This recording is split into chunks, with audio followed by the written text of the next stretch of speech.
This is Rengar, also known as gender-confused kitty with daddy issues.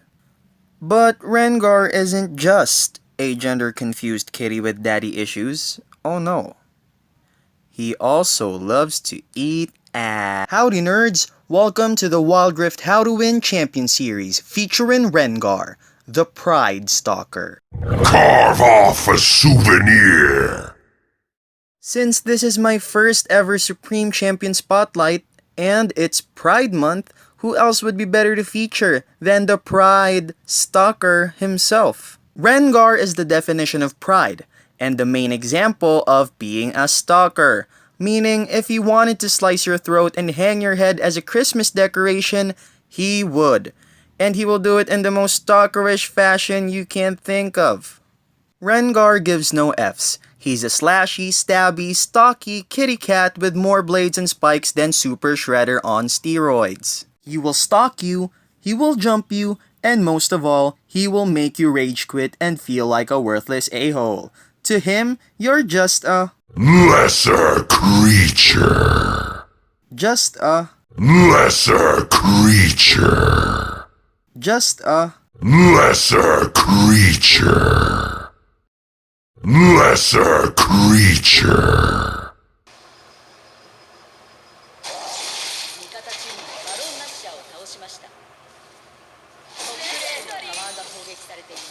This is just unfair.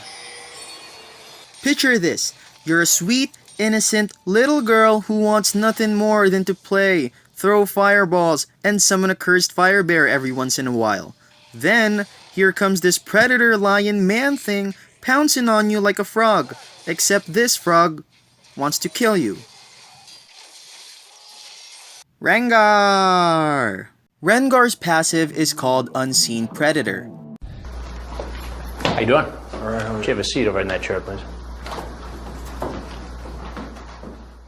When Rengar is hiding in a bush or is camouflaged, he leaps straight to the target in his next basic attack. If he has no ferocity, he will gain 1 stack. Rengar is one of those champs that don't have mana, which basically means you can spam his abilities for your pleasure just for the fair price of cooldowns. Instead, Rengar has ferocity, which stacks up every time he casts an ability or leaps to an enemy using Unseen Predator. Upon reaching 4 ferocity, Rengar enhances his next ability, which doesn't affect the cooldown of the basic versions. If Rengar leaves the battle, he loses all ferocity. That means that pre-stacking is a viable option for Rengar, but it's very situational. More often than not, you'll be ganking under the cover of brush or while you're on your ulti. The last part of Rengar's passive is called Bone Tooth Necklace, which gives him 5% attack damage for each unique champion takedown. He also has a hidden in-game event when facing an enemy Kha'Zix, which is canonically his rival. Kha'Zix was the one who took his eye, and they have this alien versus predator vibe going on. Rengar's first ability is called Savagery, which, befitting of its title, is one of the most savage animations in the game. Activating Savagery makes Rengar's next 2 attacks within 3 seconds gain 50% attack speed, with the first attack being empowered to deal an additional 40 damage plus 5% of your AD. The description alone can't describe how devastating this ability is. It enhances his next attack, and he also gains a short burst of attack speed. So that basically means I can auto-attack, activate the skill to reset, then follow it up by another attack which will come quicker than the first.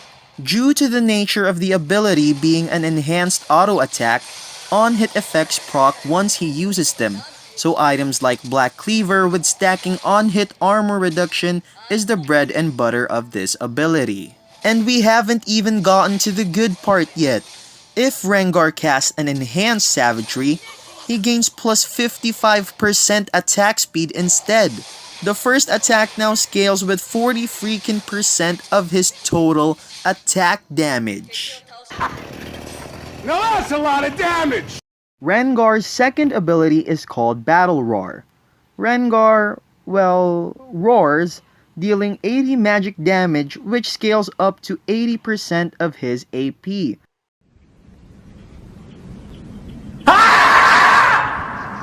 Using Rengar means you should always go for physical damage. However, despite Battle Roar not being a reliable source of damage, its utility more than makes up for it. Using Battle Roar makes Rengar regenerate 50% of the damage he has taken within the past 2 seconds, which is represented in a form of a gray bar. Using the Ferocity enhanced version of the ability also grants Rengar 40% movement speed for 2.5 seconds and removes all crowd control effects. So we're at skill 2 and this guy already has an ability that enhances his attacks, and now Riot is saying, you know what, let's give him a cleanse as well. Which means that if Rengar has Ferocity and you try to disable him, he'll just scream at you for your effort and then proceed to killing you. Again! Rengar's third ability is called Bola Strike. He throws a freaking bola at the enemy which deals 60 plus 80% of his bonus AD and slows the enemy by 45% for 1.75 seconds. This is Rengar throwing a nope at his enemies when they try to escape. Throwing an enhanced bola will root the enemy and deal a bit more damage. This ability seems quite lackluster for the Savage Lad, but it fits his Hunter-esque aesthetic very well. There are so many damn times when the enemy thinks they can run away only to get slowed or worse, rooted by Bola Strike. So here's a fun fact. Here in the Philippines, bola means ball. And in Spanish, when someone is holding a ball and you want to say hi to them, instead of saying hola, you say bola. Bola, senpai. Bola, bola, senpai. Rengar's ultimate ability is called Thrill of the Hunt. Rengar becomes camouflaged and gains 30% movement speed. He then reveals the nearest enemy champion for 12 seconds.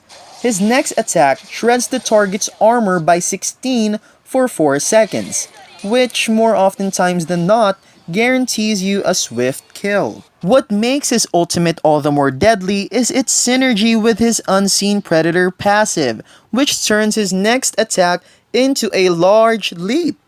The cooldown of his ultimate is also amazing. When it maxes, it only takes him a short while to cast it again, which spells death for any squishy champion who manages to stray far from their team. Let's get down to business. To win with Rengar, you must of course build a damage and lethality centered kit. Yomu's Ghost Blade grants him armor penetration and haste, as well as a small attack speed boost when he jumps at enemies, which then utilizes the effects of Duskblade, as its Night Stalker passive grants him bonus damage after being unseen. You can pretty much go either way with his boots and enchantments depending on the situation, because that's one of the key features of Wild Rift. Of course, Black Cleaver pretty much seals the deal for his core items. Another advantage that Rengar has upon other champions is his ability to be invisible. As we all know, in the current Rift, we don't have control wards yet, which means that champions like Rengar and Evelynn, which use invisibility, can pretty much dominate the Rift.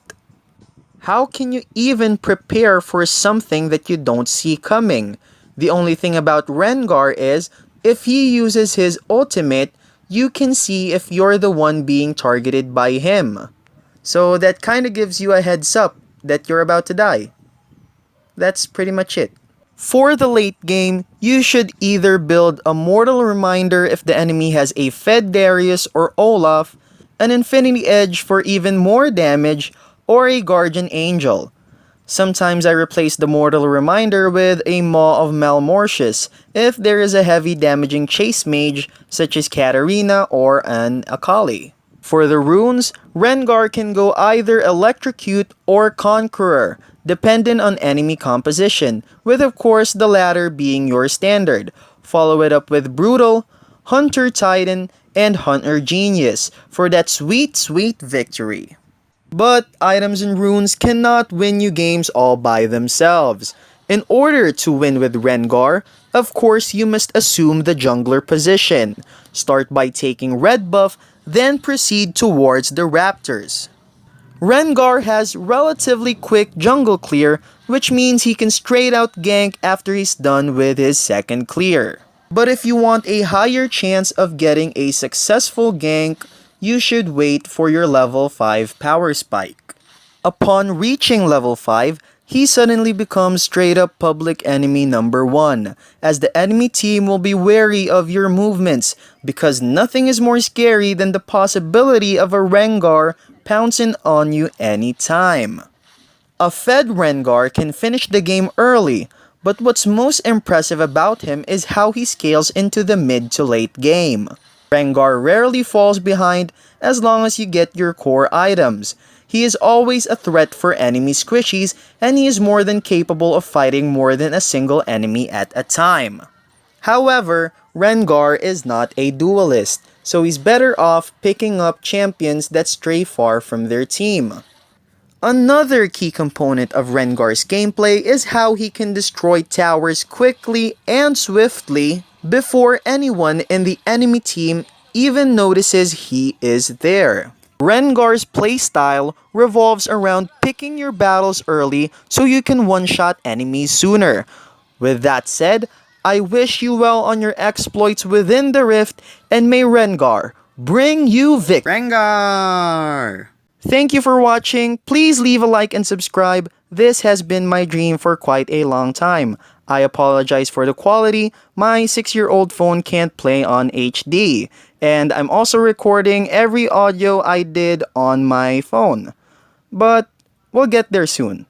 Comment down below the next champ you want to feature, and I'll see you nerds on the next one.